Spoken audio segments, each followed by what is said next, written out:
FM and its managers. Attorney Nathaniel Lee, a lawyer with credibility, success, and experience. Representing people in hundreds of jury trials, Nathaniel Lee is who you want by your side in the courtroom. You've seen the rest, now hire the best. Contact Lee, Cosell, and Feigley today. And now, to address the legal concerns of the community, Praise AM 1310, 95.1 FM presents Legally Speaking. Here are today's hosts. Good morning, everyone. This is Nathaniel Lee. I'd like to thank every one of you for tuning into our show. I'd like to especially thank all the people from Chicago, New York, and other parts of the country that tune in each week. Today, we have several important topics. I have my superstar panel, Attorney Vanita Bank, cybersecurity expert, Attorney Marlon Prime, formerly with the Department of Justice. But we're starting off today. We had tragic this week in Texas, and the story is horrifying. Massive flooding, massive death by a natural disaster to a certain extent. Then we see the imprint of man, where there was a failure to properly warn the thousands of residents that led to mass casualties, missing folks, and of course, traumatic events that transpired. We're in the blame game now, but the problem is we've always had these natural catastrophic losses. We used to have a weather alert system in our country that whenever we saw incidents of tornadoes and adverse weather condition that was going to ripen to existence, we got early warnings. When there was hurricanes, when there mass potential for flooding, because we had scientists within the National Weather Network. Now, maybe it's not so important to America. But to start off, our thoughts and prayers to all the people or adversely affected by that calamity in Texas.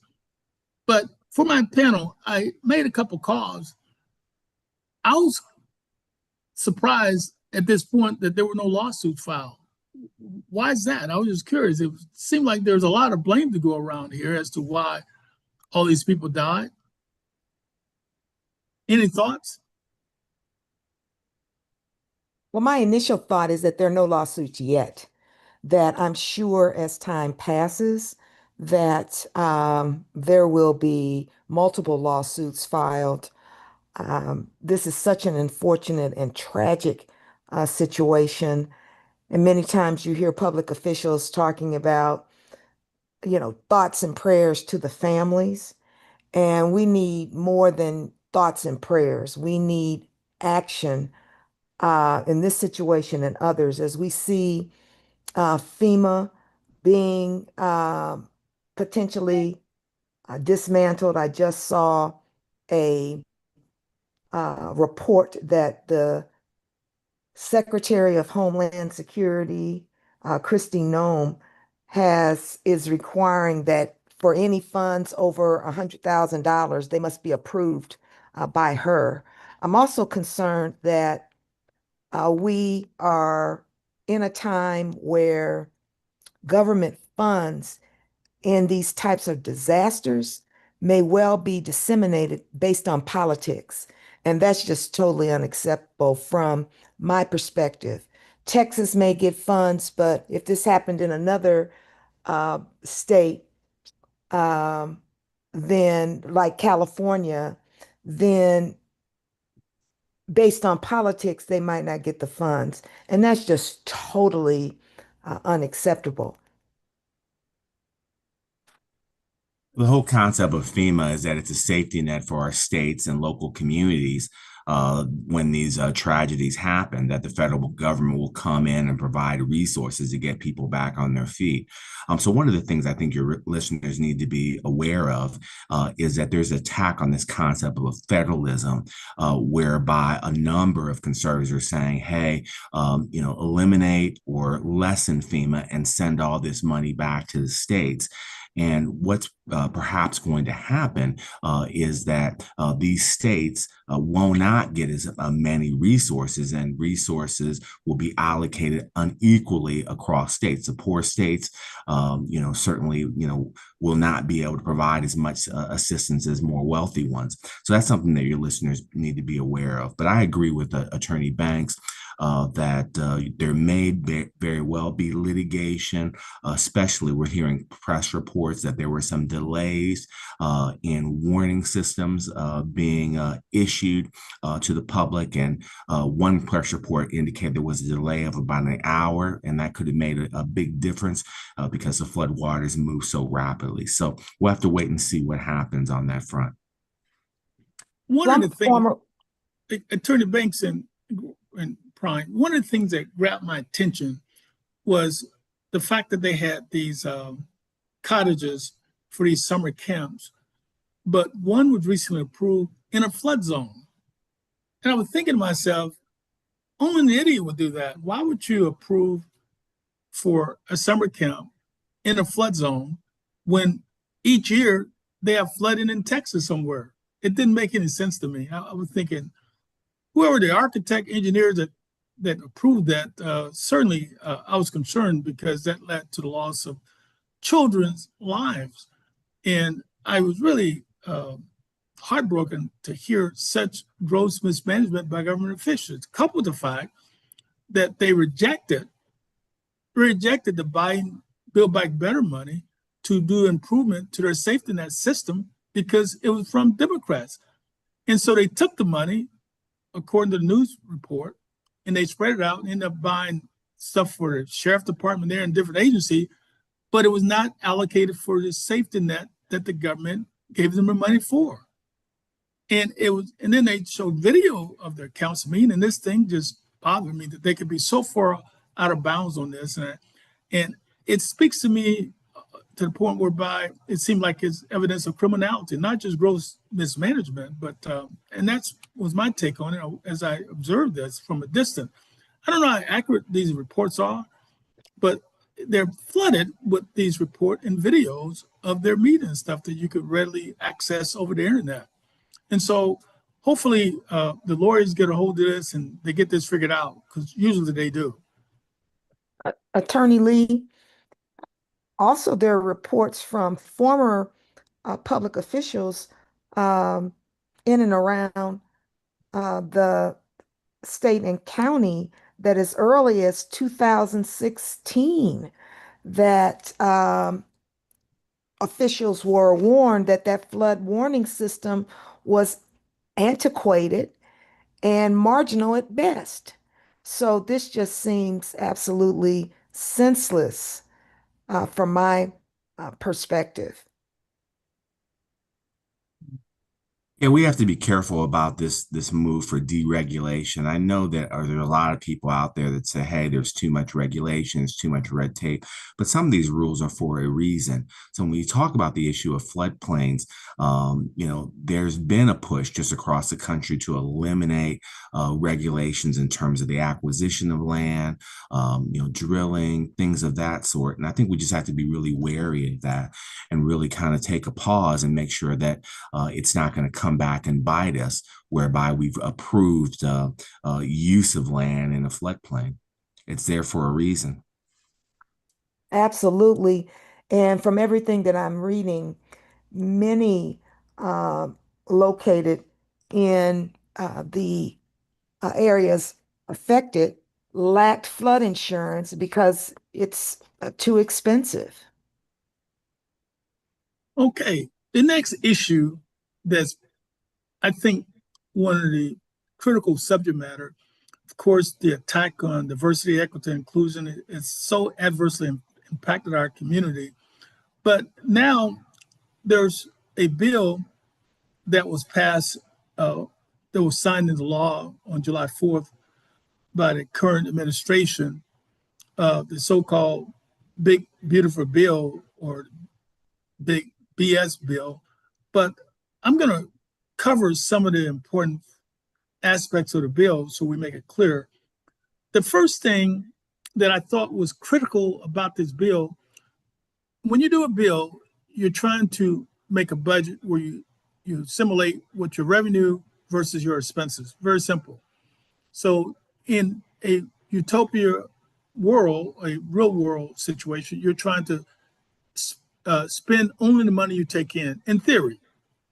So what the Republicans decided to do was give massive tax cuts to zillionaires, trillionaires, billionaires, whatever, in order to have a semblance of some type of budgetary constraints.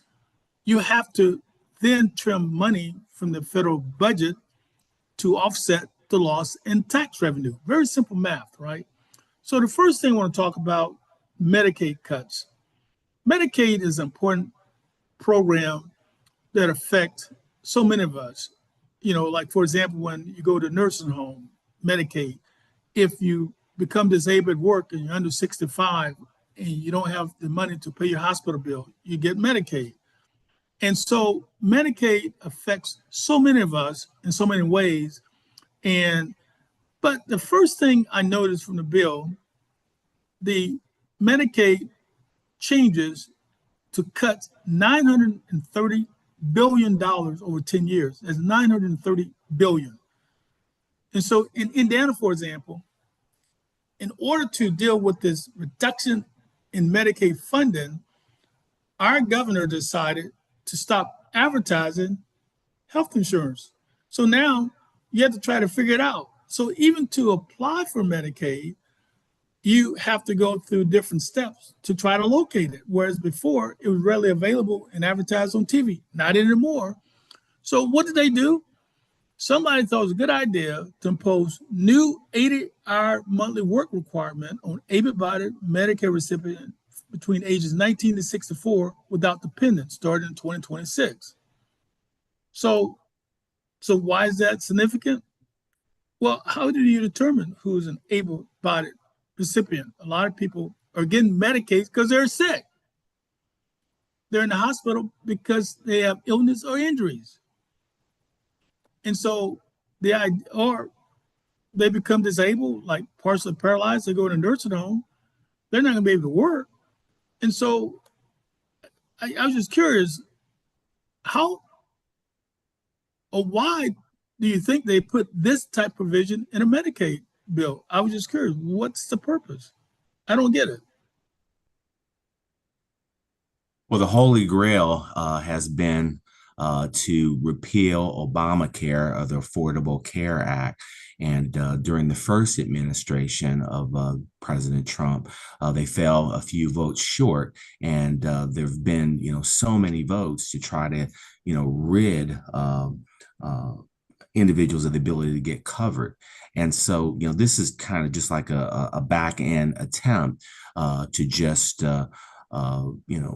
ensure that there's not as wide of coverage. Now, if you look at the Pathways program that some of your listeners in Georgia may be familiar with, and it's supposed to be a model for this, it really backfired. They indicated that, hey, these are just work requirements. You have to provide this documentation.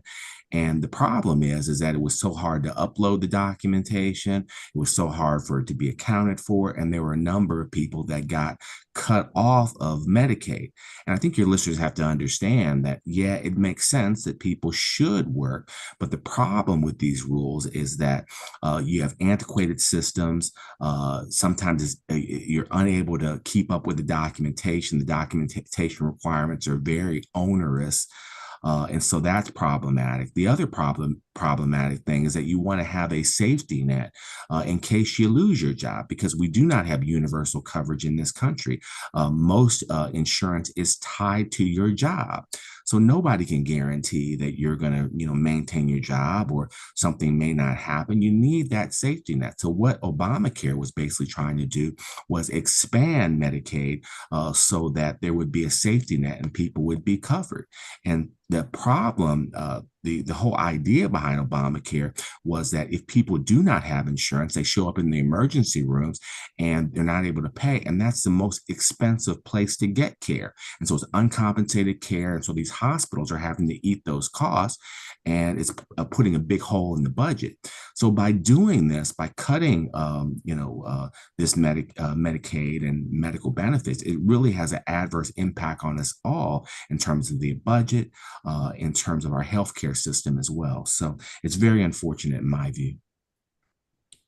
It's potentially disastrous that 11 million people may lose Medicaid benefits. And currently, citizens who obtain Medicaid have to recertify their eligibility once a year. Now, there will be a new requirement that those redeterminations will be made at least every 6 months. And Attorney Primes has already shared the complications with the antiquated systems that make that erroneous today. So adding a second requirement and recertification every 6 months is only going to exacerbate that if those systems aren't updated. Also, the bill would increase co-payments for Medicaid recipients who make more than the federal poverty level of, which is just over $15,500 for single beneficiaries. So that's going to require Medicaid recipients to pay an extra dollar copay when they visit the emergency room or other healthcare facilities. Now, for our listening audience, for the last several decades, I've given numerous advice to clients, and I want to share something with you that's very important about Medicaid. I see that there's a ton of people who get sued for not paying their hospital bills. Or I see people have their credit ruined because they have hospital bills they can't pay. Well, the secret all along has been that when you go to a hospital and you don't have the money to pay, like Eskenazi, our local hospital, the government-supported hospital, you could apply for indigent care, which means that the bill could be written off. And the number one way they would do that, of course, is that they would sign people up for programs such as Medicaid rather. And then they owe nothing. The bill just disappears. Now, the reason that's important is that most citizens aren't told when they can't afford to pay their hospital bills that they can get it paid by Medicaid if their income is deficient. So this safety net that's been around, now they're not allowed to advertise the coverage. So the typical person, particularly in our community, that goes to the hospital now and get a bill, and look at how it would adversely impact a lot of folks. So you go to the hospital, a hospital visit in our city, a simple visit runs about $4,000. Medicaid pays them about $800. So, but if you get sued for the $4,000. Then it ruins your credit. So now you can't buy a home, you can't buy a car because you have bad credit, very low credit scores. And so this legislation, folks, will have a significant adverse effect on ordinary citizens. Even if you had a good job, and I've had people with great jobs, they sustain a medical illness. Sometimes they get heart conditions, strokes, or an accident, they slip and fall, whatever. They become disabled and they're not able to keep their job, then they fall in the same category.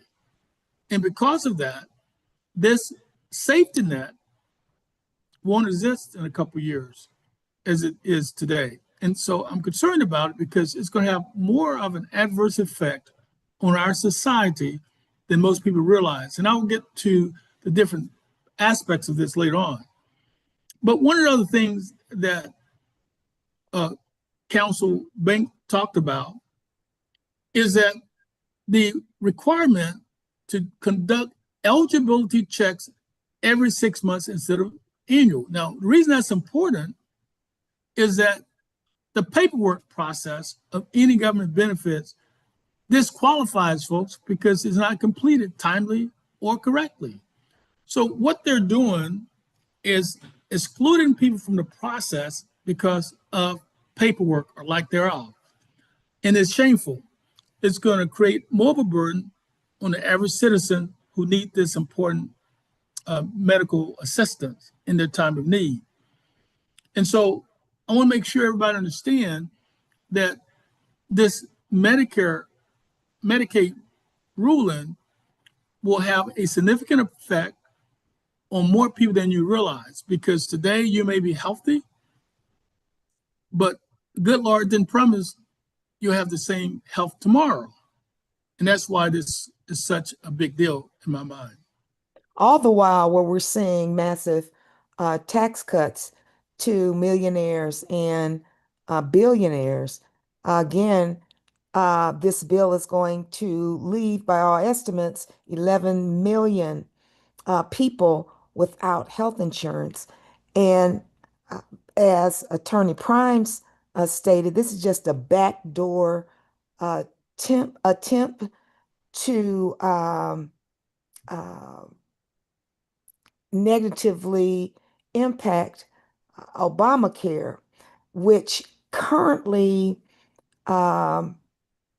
most states open Obamacare enrollment from November 1st to January 15th. Now this bill will close enrollment a month earlier to December 15th. And so there's been an analysis already that roughly 40% of enrollees, or about 10 million people, they select Obamacare plans after December 15th.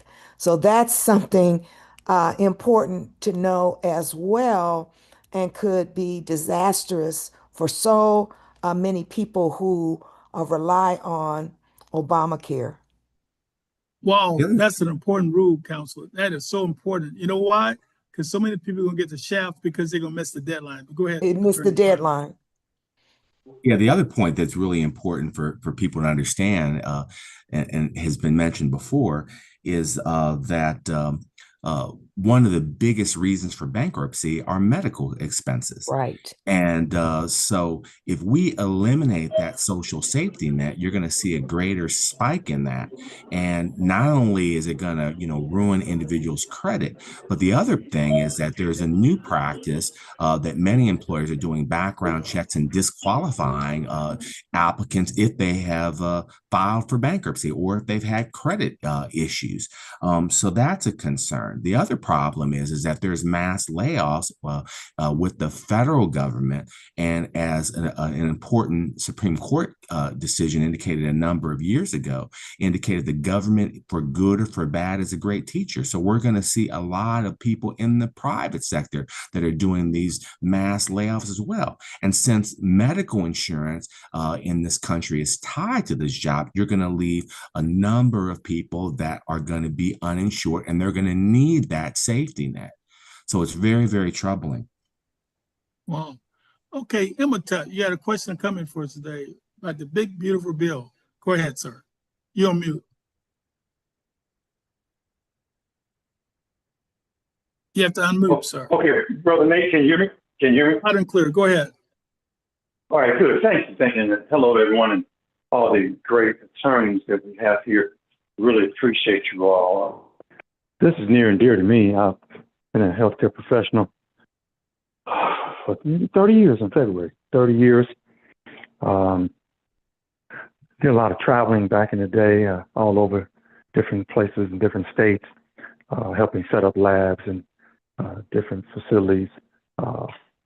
Presently at work now at the the community system. I've helped set some labs up around here, some different SUD facilities, that's substance abuse disorder clinics. And most of those are Medicaid. A lot of your SUD recovery centers are Medicaid or Medicaid waiver. When they first built them, they tried to make them private pay, and then that didn't work. My hope is we're already hearing it. The ripple effects are already coming down. We're hearing a lot of chatter. Definitely. If you look at probably Eskenazi, you mentioned, I would safe to say probably 85% of their revenue comes from Medicare and Medicaid, probably more so Medicaid. Medicare is over 65. Methodist, probably the same. Those are your major hospitals here that take our indigent people. But what got me, Nate, and Attorney Banks and Grimes and everybody else listening, is that when this was going on, when this was being discussed, and I discussed this with an elder of mine, when this was coming along, we heard no pushback from the CEOs of the corporations. I worked for United Healthcare at one point when I was trying to do something different. I got a job with United Healthcare, and I was there about 6 months. So I understand the insurance part pretty good. But we didn't hear anything from the CEOs of any of these corporations, any of the hospitals, any of your clinics, your labs. Like you got LabCorp. You know how much money LabCorp makes? A lot of LabCorp, South Bend Medical, your pharmaceuticals, Walgreens. Walgreens is going to take a humongous hit. We didn't hear anything from these CEOs. They got to be, I don't understand it. They know a large part of their income and their revenue came from Medicaid. I don't understand why they sat back quiet and didn't say anything. Nobody from Lilly, nobody from Baxter that make all your equipment and your IV bags, MedSource that make your dressings and stuff like that, your Band-Aid bandages and things like that. Looking at some syringes now. I'm looking at a Freestyle Libre kit right now that someone needs. I mean, come on now. We didn't hear anything from any of them. I don't understand how they sat back and let this happen for a tax cut. For a tax cut, it makes no sense. The loss can't be overridden by the little bit of cut they're going to get. It can't be. We should have heard from Walgreens, CVS, Lilly, Baxter's, Medline, you name it. Those CEOs should have been screaming because they know the bulk of the money was coming from Medicaid and Medicare too, but that's over 65. We'll just stick with Medicaid. They know a lot of their revenue came from that, and they sat back and stood quiet. It's very troubling to me. I don't understand it. They're still quiet now. They're not saying anything. How? Do you have a reason why these CEOs and these corporate managers from all these healthcare providers, wheelchairs, people who make wheelchairs, your beds, Hill-Rom was a doctor from St. Vincent that created that bed. If you already know that, most of your beds in the hospitals are Hill-Rom beds. That was a doctor from St. Vincent that created that Hill-Rom bed. None of them. They didn't say anything. So that's really what's troubling to me. I like you guys' opinion on that too. And I just left California, Attorney Grimes. Those people out there, that's a whole other subject. I didn't like what I saw out there as far as the ICE, man. I was out there almost a week, 6 days. So I got a chance. I drove all over. I don't like this president is wrong. And thanks for taking my call. Well, to answer your question, the reason they're not responding because of fear. We saw the prestigious law firm just fold by illegal executive order. And so now we're almost in a communist regime because they're afraid that if they were to speak out, that he would enter an executive order or attack them personally or have them investigated or otherwise.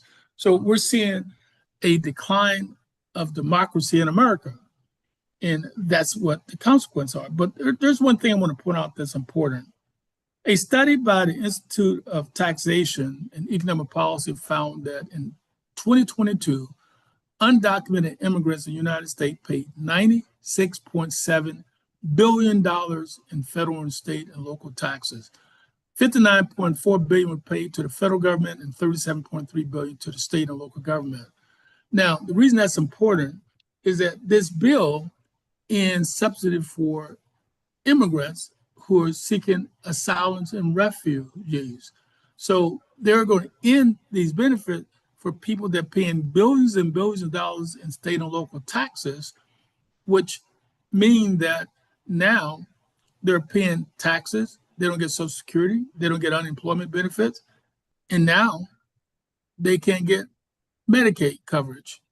Shameful. So the thing that I see with this situation is what happened to human beings who get sick or injured? You know, or we're going to get in a situation. I remember before the show started, Marley, you were telling this heartwarming story about the person that have insurance. I can't remember all the detail, but what happened in that situation? Yes, we just have to remember, how bad it was, prior to Obamacare and the Affordable Care Act. My wife was pregnant and having our son, and she thought she was giving birth and went to the emergency room, and it was a false alarm, which often happens. And there was a young lady that was next to her. And she was first time pregnant and was screaming and in pain, and they put a card outside of her door saying no insurance, and they were chastising her about being too loud. And and a lot of these hospitals were really trying to divert individuals, these community hospitals, that they didn't have medical care. And the problem with that is that these Medicare cuts are going to impact the ability of these local and rural hospitals to provide care. So that's something that we really have to be concerned about. And I think it's easy for us to kind of look the other way and say, hey, I have health insurance now, and someone that's not working should not get it, or someone that is undocumented should not get it. But the problem is that we just got over a pandemic. We want people to get out of the shadows and get care. We don't want individuals that have chickenpox, measles, not to get, care, because that can be lethal to individuals our age that may be insured. So it makes sense to make sure that individuals are getting the care that they need. So this is going to just push people under the shadows and make all of us less safe. So it's something that we should really be, concerned about. The next aspect about this is they have a cost sharing increase in Medicaid. The new rule allowed the state to charge $35 copays for any doctor, clinic, or hospital visit, including primary care and mental health. So now this rule applied to veterans and sick people and otherwise who are unable to work because they're disabled, who don't have money. Now they've got to generate money that they don't have to pay for something that could be an important component to save their life, make their life worth living. So another terrible provision. The next aspect, other than healthcare, is a SNAP program, the food stamps. They're going to cut $230 billion over 10 years. And maybe a lot of people don't think that's important, but the problem is currently only 28%, according to government statistic, of able-bodied adults on SNAP or food stamp actually have a job. So 72% don't. So the food stamp requirement will require any able-bodied person to work in order to get food stamp. Now, why is that detrimental? In our city, for example, I just talked to people recently, childcare. If a woman has 2 kids and making $40,000 a year, for example, and that's about, $20 an hour. Well, your childcare could be as much as $700 to $900 per week for 2 kids. That wipes out all of your income. You don't have anything left. If you were to pay daycare and work a job, you won't have money for lunch, pay your bills or rent or anything else. And so when they add the expanded work requirements for food stamps without having rental assistance and other benefits like that, it will disqualify people. And I'm concerned that it will create a great amount of homeless folks in America, because there's a direct correlation between eating, paying bills, because everything costs money, whether you buy groceries, pay your utility bills, your car payment, your rent. It's all part of living. And most people live from paycheck to paycheck. And so I'm concerned when I see that they're cutting out this provision and make it almost impossible for 72% of people who currently receive it to receive these benefits. It's a concern. And I'm not a socialist, by the way. I'm a human being that thinks that we need to look out for other human beings. And Nathaniel, just goes to the issue of just a social safety net. We just never know what can happen to us or our children or our loved ones. So it's important that you have a social safety net. And, people that really doubt the importance of, food stamps or SNAP, as they're called, should really look at the legislative history when a lot of these programs are implemented, during the Great Society programs of the Johnson administration. They did studies in Appalachia, and they just talked about, how, children, elderly people weren't eating. And they thought that there should be a minimum floor in an advanced society like the United States. So I think it's important that we do have that safety net to make sure that people are accounted for.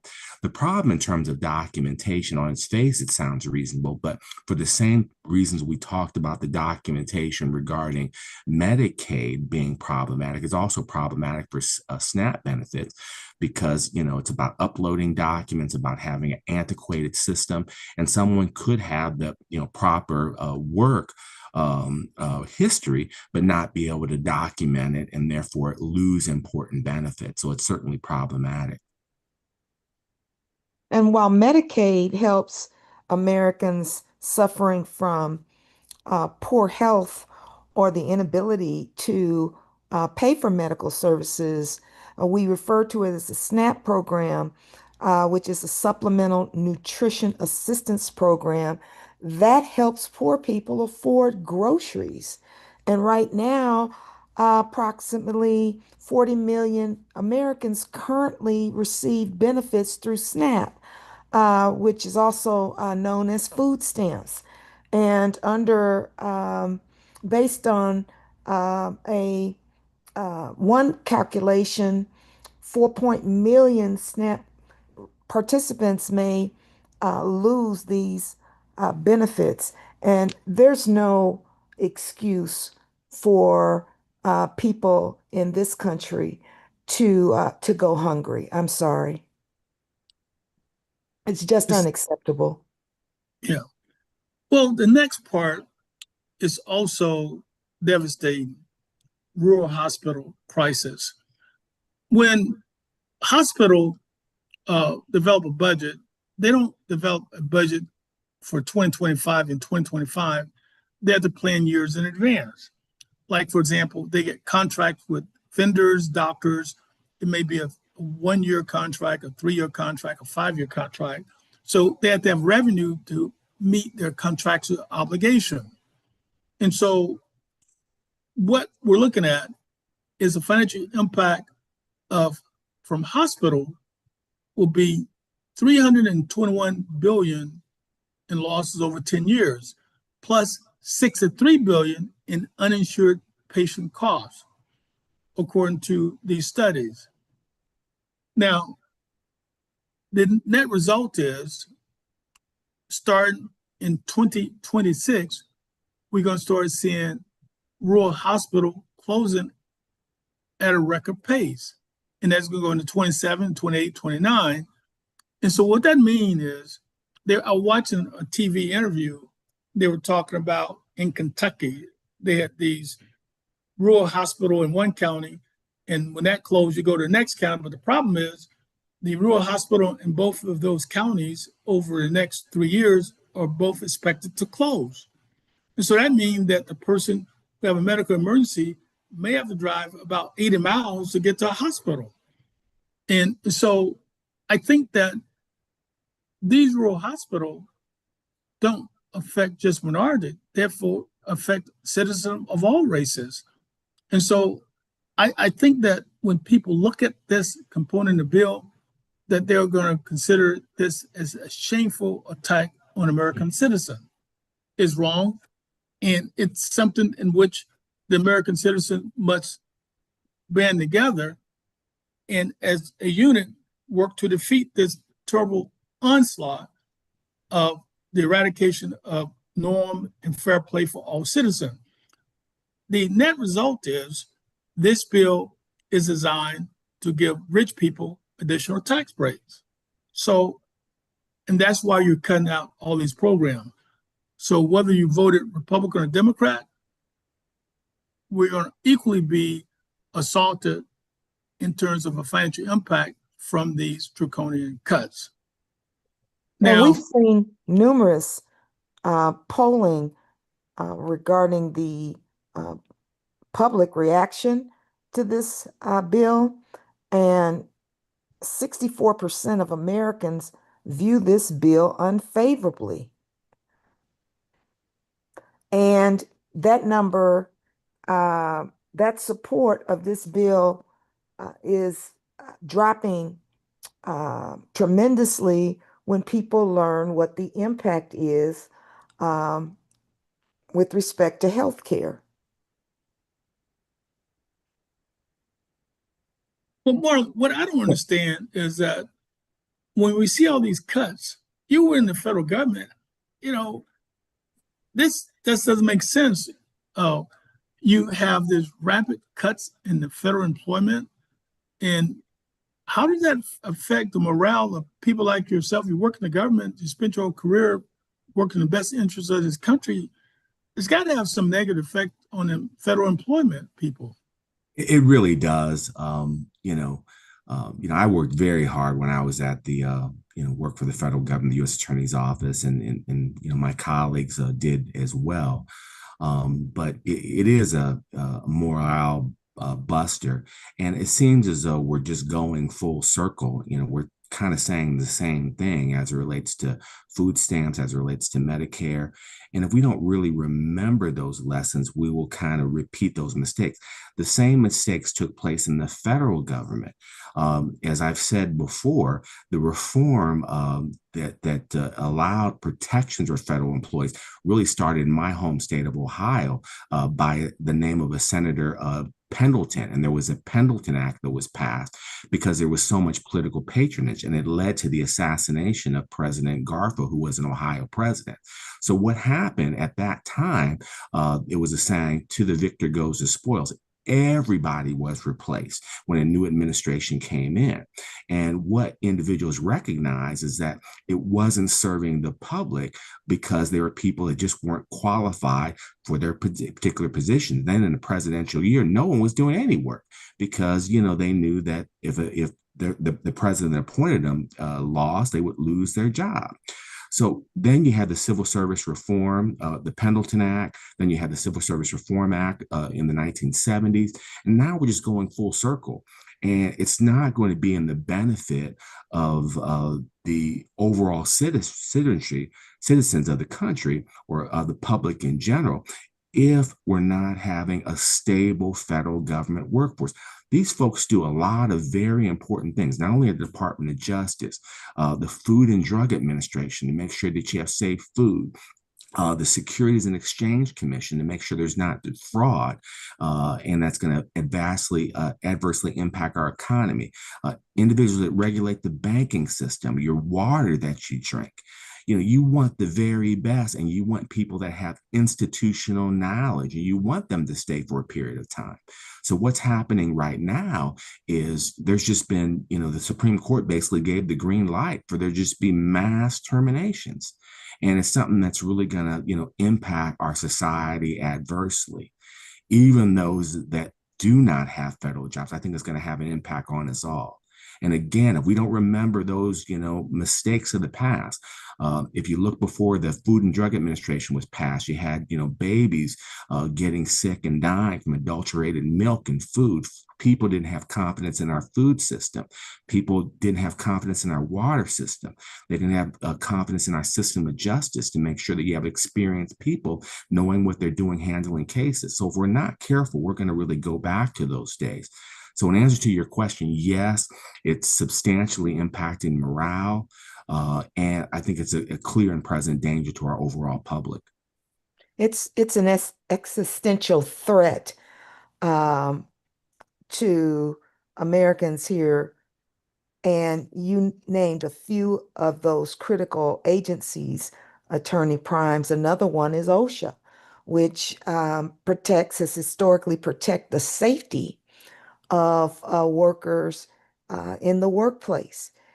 Safety from lead pipes and asbestos and other unsafe conditions in the workplace. My mother worked for 30 years, Veterans Hospital and Methodist Hospital. And as you stated, Marlon was very, very, very dedicated.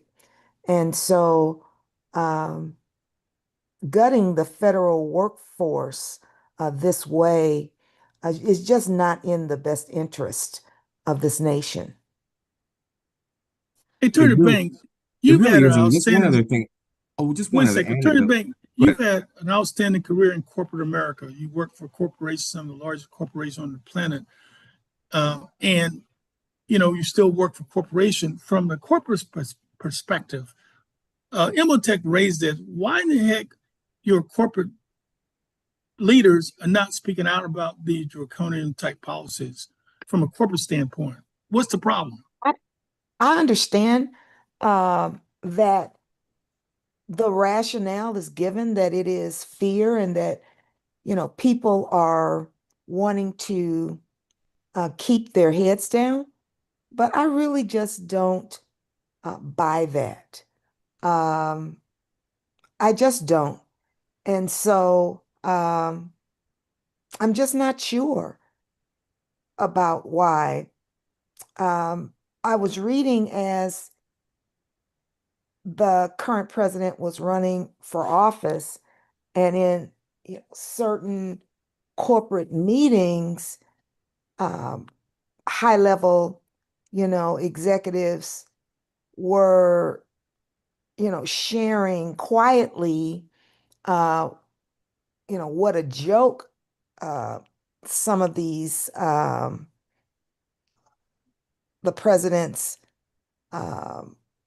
policies that he was articulating, but again, shared in private, not openly, to the president.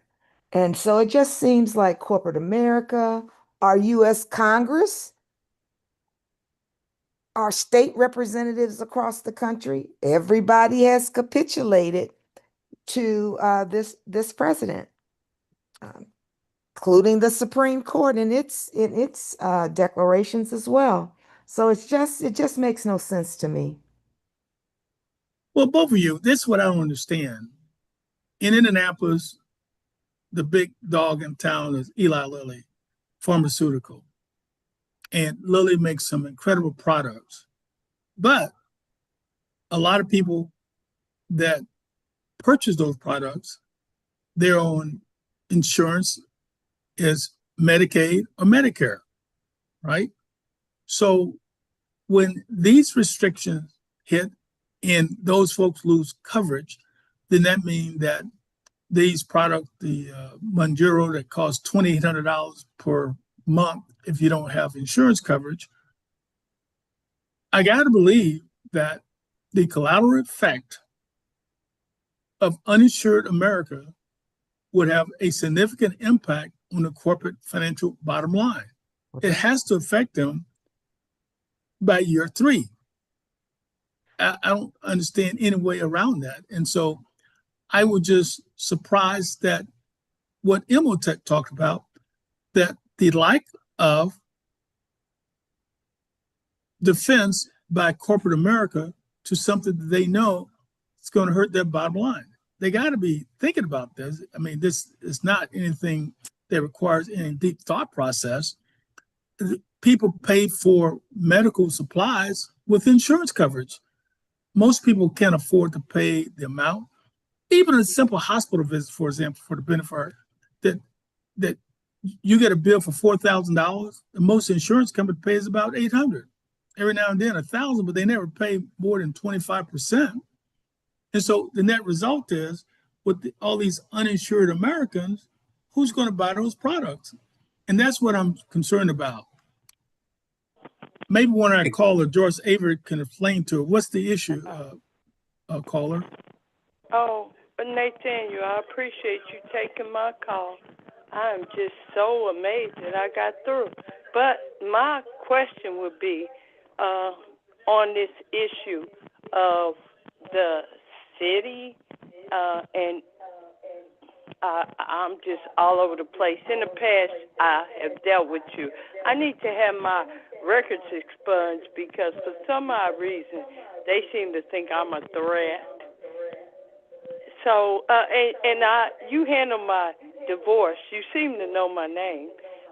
It seems like the people that you are dealing with, like Eli Lilly and some of your constituents that when I first dealt with you, it was in 97. You remember? Yeah, well, I can call you back next week. Just call the office. Okay, do that. I ain't gonna hold your program up. Thanks for taking my call.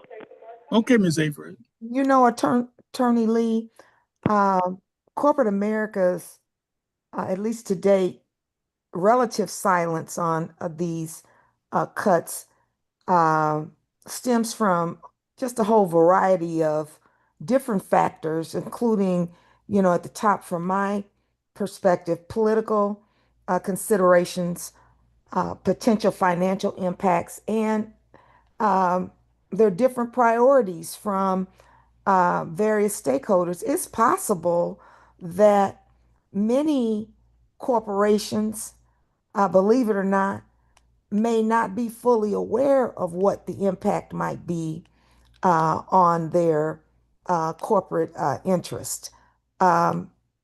Some may choose to express their concerns through their industry and trade associations rather than taking a public stance individually.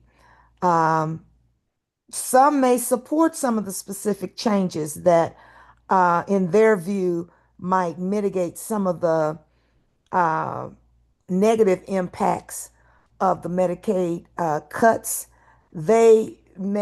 Some may feel that this bill may be addressing fraud and waste and might improve efficiency. But it's just a reflection. This is a very, very complex political, landscape at this point. And so I would hope that corporate America would be concerned about the negative potential impact on its employees, its customers, and just our broader economy. We'll see what happens. Marlon? Yeah, what's interesting is that sometimes corporate America is slow to act, because if you remember when Obamacare was passed, the Supreme Court basically came in and said you cannot force states to expand Medicaid, and there were a number of states that were resistant. And if you all remember, even the conservative states, those hospital associations began pushing those state legislatures to go ahead and accept that money. And before this administration came into office, there were a total of 40 states that accepted the Medicaid expansion. So I say it to suggest that, to Attorney Banks' point, it may take some time for them to realize what impact that it's having on their bottom line, not being compensated for services, and that we may get push for more legislation or reversal, so to speak, when their bottom lines are impacted. If we look at the Obamacare example. Well, one thing that we know is a truism, counselors, is that the $930 billion cut ain't going to be money that the sick folk get. It's the suppliers, the hospital, the medical suppliers, the Lillies. See, in other words, that's not money that those folks, citizens, receive. It's sort of like tariffs. Tariffs is nothing that countries pay. You pay tariffs, so that money is out of their pocketbook. And I don't know why they don't see that. I mean, it's got to be staring right in the face, because when people have Medicaid, the government don't send them a Medicaid check. They send a check to the hospital or the doctor, so I want to make that clear to everyone. So these cuts, this money doesn't go to individuals. The only thing that would go, of course, would be the SNAP program, food stamps. But in any event, I'd like to thank all our callers and our superstar panel. We're at the conclusion of our show, but make sure you join us next week when we consider additional topics. Take care, everyone. Have a great weekend. Have a great weekend.